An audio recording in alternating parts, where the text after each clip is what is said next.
making some really big decisions today, like trying to remove a stuck squirrel from my hair without using a chainsaw.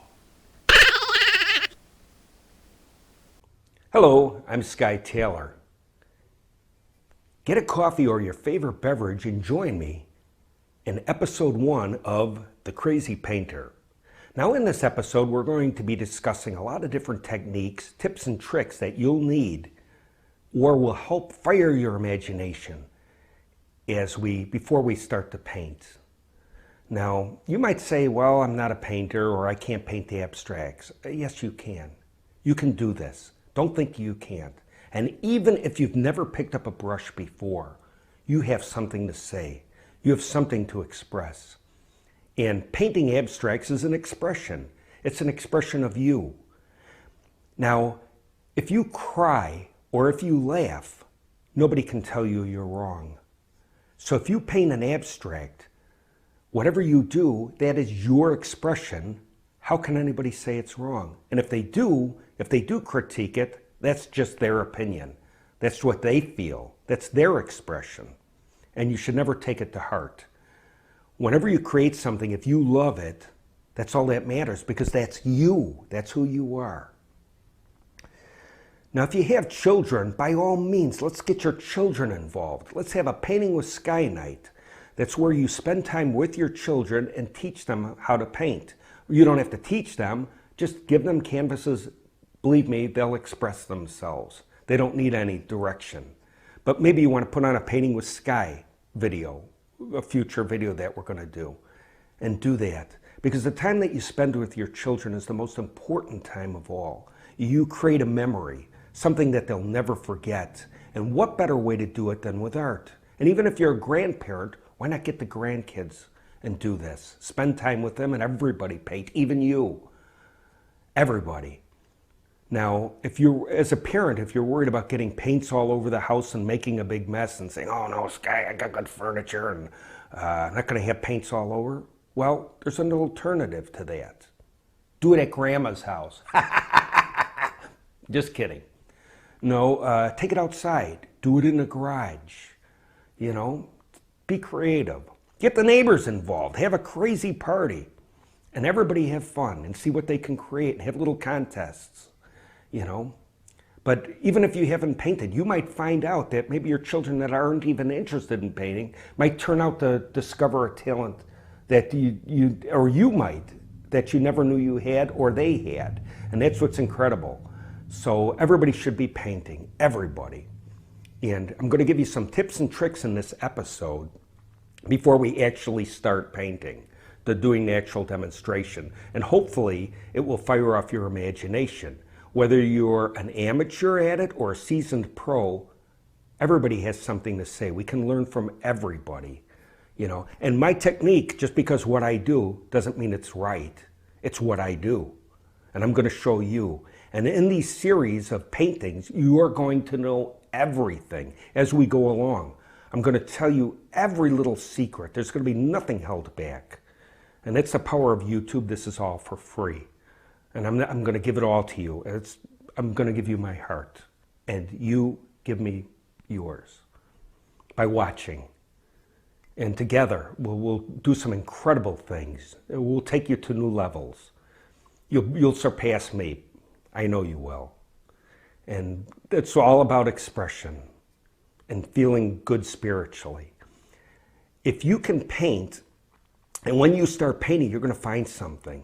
You're going to find out, all of a sudden you're going to lose track of time. You're going to be painting something, you're going to look at the clock, and 2 or 3 hours are going to go by, and you're going to say, oh my God, where did the time go? You know, I've done it where I start at 7 o'clock at night, all of a sudden I look, it's 5 o'clock in the morning. What the heck happened, you know? When you get to that point, whether you created a masterpiece or not is irrelevant. You have arrived. You've spiritually connected and lost all track. You were in a spiritual zone of creating, and that's what you want to be. You want to be there, you know, because when you're in that spiritual zone and painting and lose track of the time, your body is healing. You're de-stressing. You're taking away all the stress, and it gives your body a chance to heal, to be able and repair itself in order to face the next day. And that's what it's all about, healing and spiritual healing, just by painting. And yes, it works. It does. And you'll find out that you're a happier person because you vented yourself through painting. It can change your life. So I want you to join me. Right now we're going to be talking about all the different little supplies that you need and little tips. But I'm going to take a coffee break before I go on to the next part. You know me, I love my coffee. So hang in there. I'll be right back.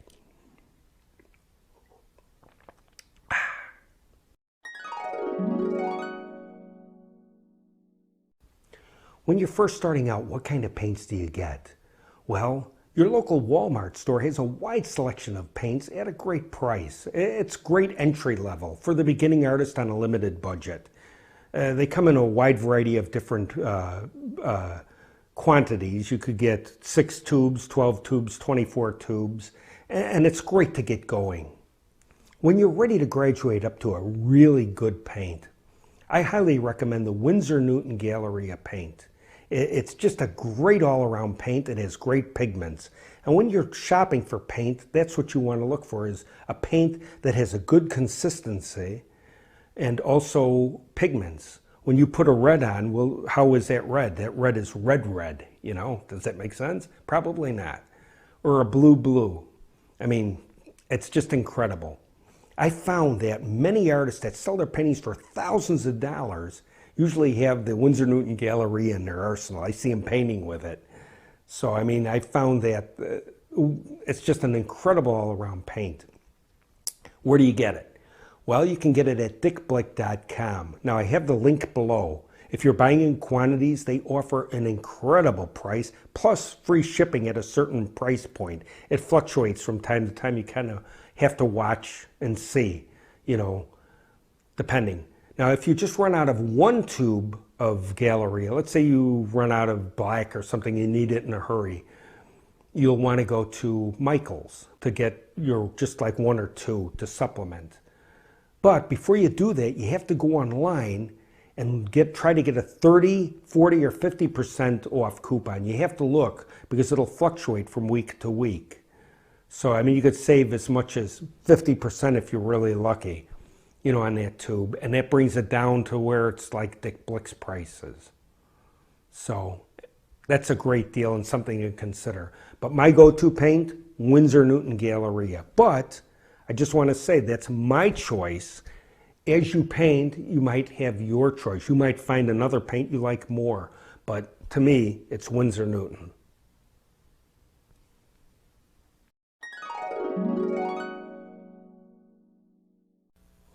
The question is, can I use house paint? And the answer is absolutely yes, you can. What you want to do is you want to get a very good exterior acrylic latex satin house paint. Now, the reason why I say exterior is because exterior paint has UV properties built into it, and that protects the paint from fading, especially when it's outside. So if you put that on your painting, you've got a little extra level of protection. But you can use interior paint too. And by mixing it with a little bit of gloss medium, you are locking in the properties. I'm telling you, if you mix it with the gloss medium and you drop paint on something and try to get it off, it's not going to happen. It's that good. By mixing it with a little bit of gloss medium, it just makes it like steel, believe me. So therefore, yes, you can. And what's great about it is it mixes well with the Galleria paint.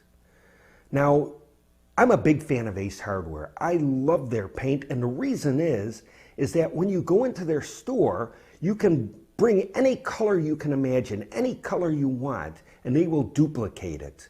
And also they have a wide selection of color cards that you can choose from.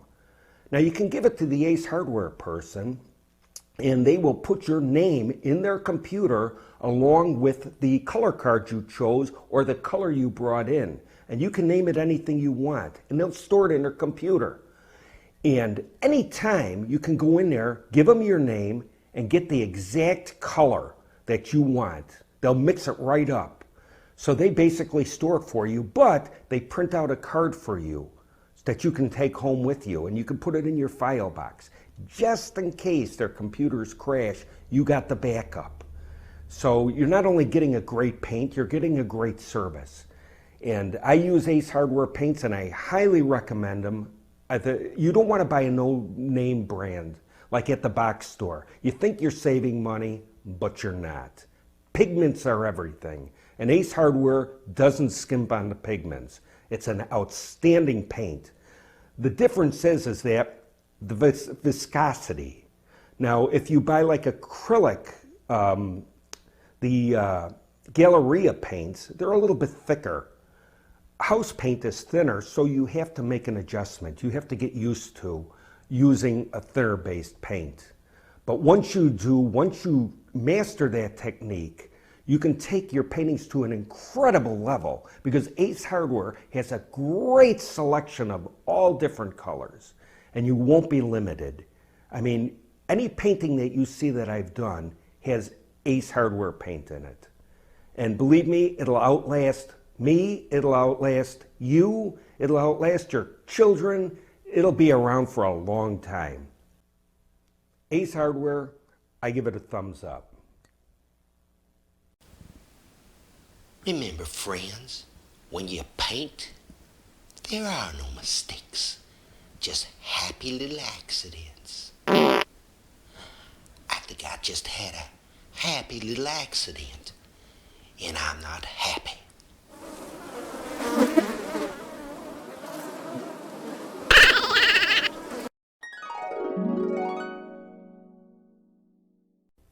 Before I begin, I just want to tell you I am not an affiliate with Ace Hardware. I have nothing to do with them. If I mention them in my videos, it's really because I believe in their product.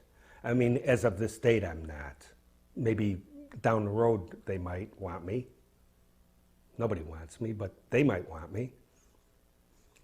And I just want to tell you that and make that clear. What I'm telling you is from the heart, and it's what I really believe. But what are the pros and cons of house paint? Well, we already discussed the cons being the viscosity. It's a way thinner paint, so it takes a little bit of getting used to. But if you mix it always with the gloss medium, it'll go a lot further and be really strong. It's a good, strong paint. Now, when you're first starting out, the last thing you want to do is buy gallons of this stuff. You don't want to do that. Always buy the quarts, buy the smallest ones you can. It costs more money, but what you're doing is you're finding the colors that you're really going to be using a lot. Maybe white would be your first gallon purchase, because that's a go-to paint. You'll always use white. But you don't want to tie up money in gallons of paint that you might not use. So it's always good to start out the smallest and graduate. Replace it with gallons as you grow and you understand what colors and what you can do with it. And if you're first starting out and you're not sure whether you want to use house paint, just buy 1 or 2 small cans and test it out and see if this is going to work for you, before you invest a lot of money, So another thing too is the painting sticks. You'll always want to get the painting sticks because you can use them for dripping. You ever see those dripping effects on canvas? How do you think they do it? Thinner paint, but house paint works great. But what you want to do is you want to take that paint and put it in a jar, put a little gloss medium in it. This bonds the pigments and the properties. Then you take the stick and you drip on the canvas. And believe me, that will be locked like steel. That color will be locked in forever and ever and ever and ever and ever. Did I say ever? I meant ever. So, I just want to tell you something. In my quest, I wanted to get the perfect red. I looked all over. I was going nuts because I wanted a certain color red. And somebody recommended this big paint company. I mean, they're like the Rolls-Royce of paints. I mean, there's no doubt about it. The quality is outstanding. But I can't tell you the name because I'm not going to drop the name because I'm going to say something kind of negative. But anyways, I bought this red. And I didn't use it right away. So it sat on my shelf, and then one day I just said, oh yeah, I gotta have the red. So I opened it up and tried it, and it was not the color I wanted. Well, no big deal, you might say, But yes, it was a big deal, and I'm going to show you why so you don't make that mistake. But let me put my coffee down, and don't look at my bald spot. Okay, here we go. Let's see here. I got to show you the label without showing you the name of the company. Okay, let's see if you can see this. Hopefully you can see that sticker and what I paid. You see $256 for this gallon of red?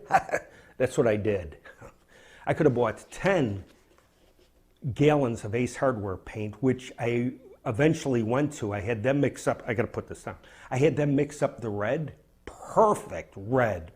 Oh my God, why didn't I do this first? You know? So I mean, it was my go-to red. And all my paintings that have that bright red, well, now you know what the secret is. That was like the perfect red. I was able to mix it exact to my specifications. Live and learn, you know? Okay. Just want to tell you so you don't make that mistake. Here's a little tip for you. Before you leave the store, go over to the mist tint section. That's where they mix up a lot of paints that maybe customers don't want because the color might have been off a little bit. So they'll put it in the section. And you can get an incredible bargain. You can save a lot of money by buying mist tints. You'll want to try to get a satin. Always look for the satin interior or exterior if possible. But if you have to get a flat, that'll work too, because at the end you're going to varnish it anyways. You're going to put the coat of gloss medium over your painting to protect it. So, but what's great about the mist tints is that you can use them like a gesso. You can use it to prime your canvas. Prime the whole canvas, lock it in before you paint on top of it. It works extremely well.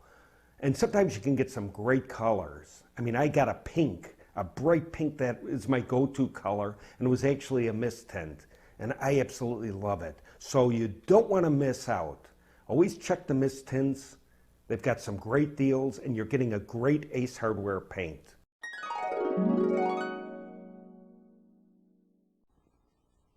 Allow me to read you a Skyeism from the Book of Skye. In the Book of Skye, let us set the record straight. You have been lied to all these years. In the world of painting, there are no happy accidents. It's called stupid luck. A happy accident is defined in the Book of Skye as if you get hit by a clownmobile and you laugh, even though it hurts, and all the clowns in the clownmobile laugh because they drove up on the sidewalk to get you. That, my friends, is what is called a happy little accident. When you apply paint to the canvas and it turns out great, even though you made every attempt to funk it up, and I did say funk, F-U-N-K, that, my friends, becomes known as stupid luck. Stupid luck is defined as putting your right foot forward and falling 1,000 feet off of a cliff, breaking every bone in your body except your little pinky finger, and still maintaining enough dexterity to pick your nose. Stupid luck.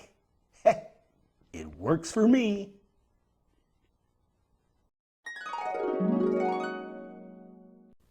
Houston, we've got a problem. Now you go to the store and you're faced with two blacks. You got to get black, but which one do you get? Is it Mars black or is it Ivory black? Well, let's look at the chart. If you look at the chart, you'll see that Mars black is a very, very black black. It's very opaque. But when you mix it with white, you get this nice gray value. Now look over at the Ivory black. It's more of a transparent black. When you mix it with white, you end up with close to the same gray value. So what's the point? The point is that if you're going to get black, get black. You heard the old saying that once you've gone black, you'll never go back. Well, I don't think they were talking about Gallery Mars Black paint, but in this instance, yes we are. If you want to try to save money on the black Mars paint, you might want to look at Blick Acrylic Mars Black. Very cost effective, comes in a big bottle. It's a great black paint. If you're trying to even save more money and think that you're going to replicate black and house paint, guess again, not going to happen. What happens is that house paint requires lots and lots of pigments when they're making black. And the end result usually is you'll end up more with an ivory black, not black enough. It's very, very difficult color to replicate. Another color that's very, very difficult to replicate in house paint is ultramarine blue, because it kind of has a secret to it. It's kind of a Dr. Jekyll and Hyde type of paint. It's kind of dark and it's kind of blue. It has two different values to it in one paint. So what happens is the computer goes crazy and can't read both values, so it doesn't know what to do. So it's a very difficult paint to replicate. So if you're going to try, just buy the original Galleria paint and you'll be good. So there you have it. That's my take on black and blue. And if you listen to these tips, you won't get bruised.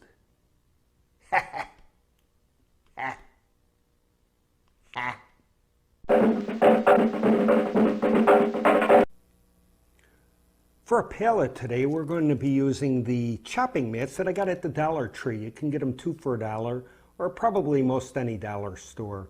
Makes a great painting mat, and when the acrylics dry, you can actually just scrape them off. They just come right off. So you get a lot of mileage out of 2 of these. Great, and that's what we're using for this demonstration purpose. Let me put this down. Okay. Now, for demonstration purposes, I'm going to be demonstrating the gloss medium varnish by Liquitex. Now, if you happen to use another brand, please don't ask me, because I don't know. This is all I use. I don't skimp on this product. This is a great product. It's expensive, and you can pick it up at Hobby Lobby as well as Michael's, but make sure you go online and get a coupon. Otherwise, it's very expensive to buy.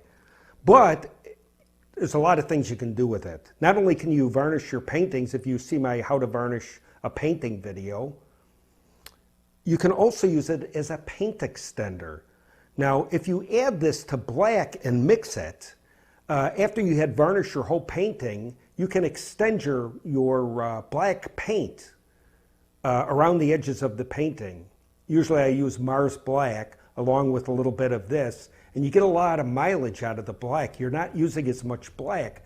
But unlike water, you never really want to use water, because water deteriorates the pigments. It wrecks the binders. So you want to try to use as little water as possible on your paintings. And I'm going to show you a little trick how to get around it. You can still use water, but there's a little trick to it, which nobody ever tells you, and they might not even know themselves. It's something that I thought about, and it made a lot of sense to me, so I started implementing it, and it works. And I'm going to tell you, but you got to promise, don't tell anybody else, okay? Okay. Now, I just want to tell you another thing, too, is that I am a real working artist. In a moment of passion, I do not clean my stuff sometimes. So it dries up on it, and it is what it is. Usually, if it gets too bad, I'll throw it away and buy new, or most of the times I'm good about cleaning it, but sometimes I'm not. So you're going to see paint, and that's the way it is. And on the bottles and everything else. I don't run out and buy new stuff for demonstration purposes. This is live, folks. I mean, this is real. This is the real deal. So you get what you get. Okay. For demonstration purpose, now I'm left-handed, so you have to excuse me. Let's take a little bit of this pink, and we'll put it over here, and we'll take a little bit of the, well, I should have done the opposite. But you can extend it. See, it can extend the paint. There you go. Actually, I should have done that before I went in there. That was stupid, but you can see how it extends the paint without wrecking the properties. You get a lot more paint. See, unlike water, which would dilute that, and believe me, if you added that much water, as much as the gel medium varnish as I did, it would have been diluted and you would have wrecked the binder. Okay, what else can you do with this gel medium? Okay, I'm going to teach you a little secret now. You probably seen artists with the water bottles. They spray all their paintings and the water drips and it's a cool effect. Well, they're actually doing damage to their painting because water destroys the binding properties. Well, how do you get around that? Well, I thought about it and I came up with an idea. Don't know if it's original. They say there's nothing new under the sun. I like to think that I thought of it. You get a water bottle. Okay, the water bottle. What you do is you take the Liquitex gloss medium gel and put 1/8 of an inch at the bottom of the bottle and then shake it up. And what happens is now the water and the gel mix together, and then when you spray your painting, you're not destroying the binding properties of the, well, it's less destroying. Let's put it that way. I'm not an expert and I'm not a scientist. But it's less destroying, and it adds binding properties instead of taking away. So you're not destroying your work of art by diluting it with water and wrecking pigments. Now there's another little trick I want to teach you. It's called iridescent medium. Now what you can do is you can add that to you can add maybe another 1/8 inch into the bottle and shake it up. And as you're painting, you can spray your painting with it. And what that does is it puts little sparkles in there. Yeah, you never thought of that, did you? And most artists don't. It's something else I thought of. But there is a drawback to it. You'll have to clean your nozzle. You'll have to take it off and put it in another bottle of water and spray it to clean it. Because what happens if you don't, the thing will lock up. It'll get clogged up. And that's one of the drawbacks of doing this little trick. It does happen. So you got to be careful and make sure that you keep your bottle really clean. But it's incredible. And then after the painting completely dries, after you varnish it, you could spray it again and just let it settle on. But when the painting is completely dry, and it'll add more sparkles to it, you can have a lot of fun with this. But you might lose a few bottles, so when you're at the Dollar Tree, don't buy one bottle. Always have 3 to 4 on hand, you know. Another thing, too, is you could take this nozzle out, and if you can find a cap that'll fit that, put the cap on and keep the nozzle off and keep it clean. The secret of longevity is to keep it clean. Now, I don't guarantee how long it'll last, but you can extend it, and eventually you might clog up. And you would think that the iridescence going through the nozzle would clog it up. Well, not really, not if you keep it shaken up. It'll last you a few paintings anyways, and it's worth the buck, you know, to experiment.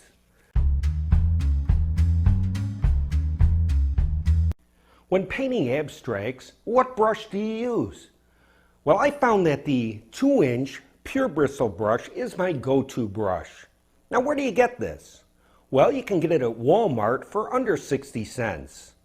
The next brush I would recommend is a 1-inch pure bristle brush. This goes at Walmart for under 50 cents. When you first get the brushes, what you want to do is you want to store them in pure, clear water. Now, the reason to do that is that the water will absorb into the brushes. And when you take the brush out of the water, you pat it dry with a paper towel and get out all the excess water just so it's damp. This way, when you pick up the paint will not get absorbed into the bristles. It'll stay at the end of the bristles. The idea behind this is that you want to put paint on the canvas and not in the brush. When you're done with your brushes, what you want to do is wash them good with soap and water and return them to a clear bucket of water. They should always be stored in water. So the next time you're ready to paint, they're ready for you.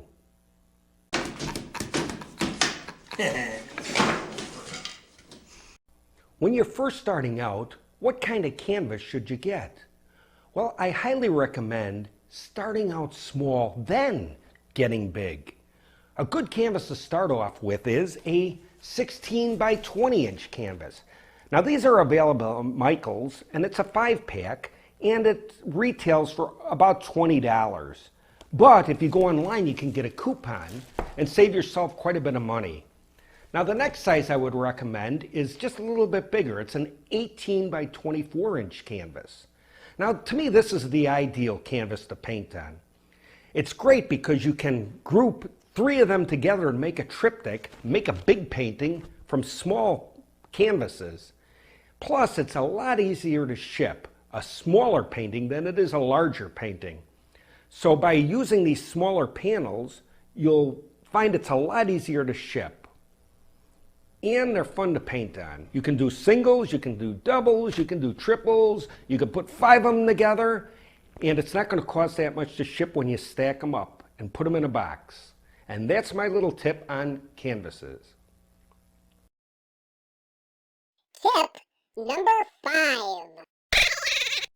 Okay, now you're getting ready to paint, and then you have one last thing to think of. What kind of clothes are you going to wear? You got to be careful because acrylic is staining. I mean, you can really get it all over your clothes and ruin clothes, so you want to have designated painting clothes. Now, if you don't have anything in your wardrobe, why not visit your local resale shop? You can get sweatshirts anywhere from $1 to $3. Most of the time, I get them for $1. Now, this particular shirt, my mother-in-law gave me one Christmas. This color and another color, purple color. And they were beautiful shirts, and I wore one outside. It's a sweatshirt, extra big. I wore it outside, and a carload of guys went by and made some crazy remarks. So I went back and told my wife, who laughed hysterically. I can't tell you what they said. She laughed hysterically, and I said, okay, now I got painting clothes. So the first thing I did was I cut the arms off because they were getting in the way when I painted.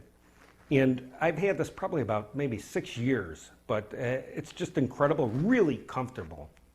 Also, I like jogging pants when I paint. I buy oversized jogging pants. You want to be comfortable. And then maybe a pair of slippers that you don't care about. You know, you're not going to be in a fashion show.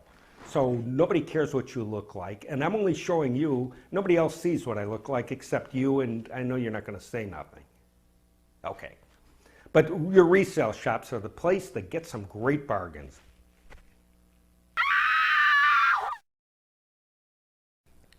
To wear gloves or not to wear gloves, that's the question.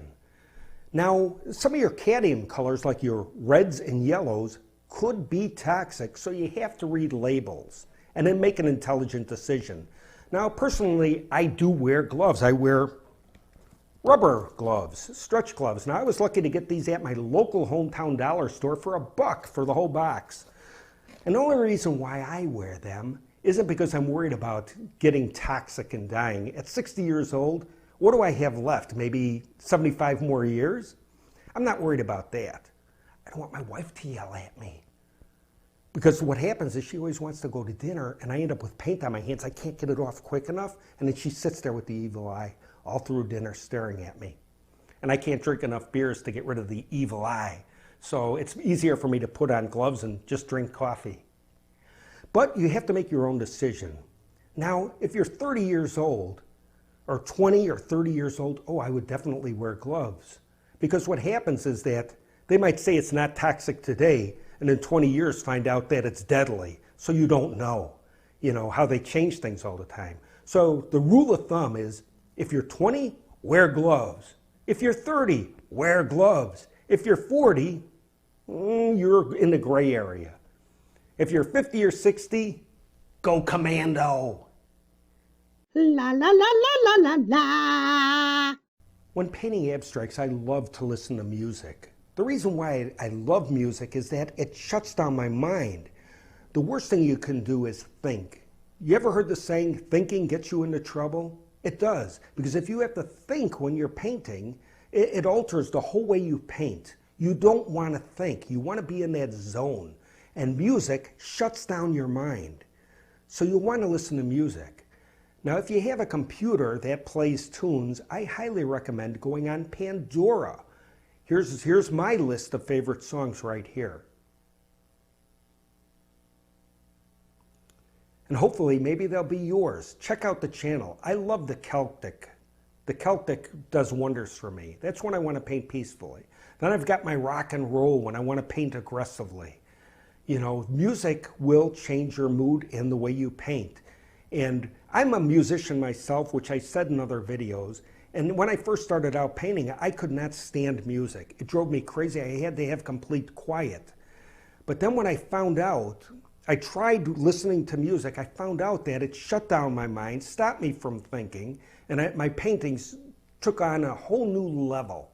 I soared to a whole new level of creativity, because then I became one with spirit and was able to paint. And it shut down my mind. So try music. It's incredible. And if you can't blast it, put on headphones. Be in your own little world. Works for me.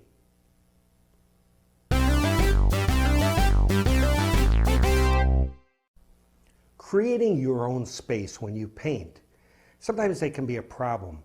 If you're not lucky enough to have a big basement or a room or a place maybe out in the garage to where you can be completely alone, it gets kind of difficult to paint, but it can still be done. If you live in an apartment where there is no room, the best thing to do is wait till everybody goes to bed. Even if you have to work at the kitchen table, always make time for yourself, your own space. And if you're lucky enough to have a room designated for painting, always make sure that you tell your spouse or your kids that when you're in there, it's off limits. You don't want to hear the phone ring. You don't want to be bothered because you want to get in that spiritual zone and you want complete quiet. So, and the best time to paint for me is I get up at 3 in the morning. Why? Because everything is quiet. I have my basement studio and I can blast my music, and my wife is up on the second story. She doesn't hear it. But 3 o'clock in the morning is when I find that I'm the freshest. You go to bed early and you get up early and you have that quiet time before the world begins. And you can find some spiritual inner peace when you're painting, and it's wonderful. But always try to create your own space. That's so important when you're painting, to have your own little space and have quiet. That's the thing. To where they don't bother you. To where if you're lucky enough to be able to blast music, that's even better yet. Or wear headphones. But be in your own little world. Your own space.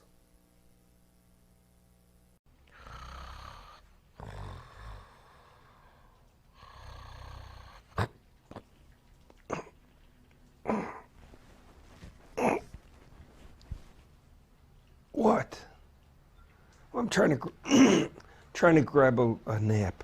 It's a rainy day outside. I got my electric blanket cranked on like 18. And I'm trying to catch a little bit of sleep because, man, doing a video was really exhausting. I did everything myself and I spent hours and hours and hours and sleepless nights. And I'm really pooped. What? You want some final words before the episode ends? Okay. Wait. Let me get some coffee here and think about this for a minute. I want to give you some good words. Cold. Let me try this one. There's a fly in there. What the heck? Oh well. Okay. You are a very unique person. You're very special. And people are going to criticize. You know, it's the way it is. It's the way of the world.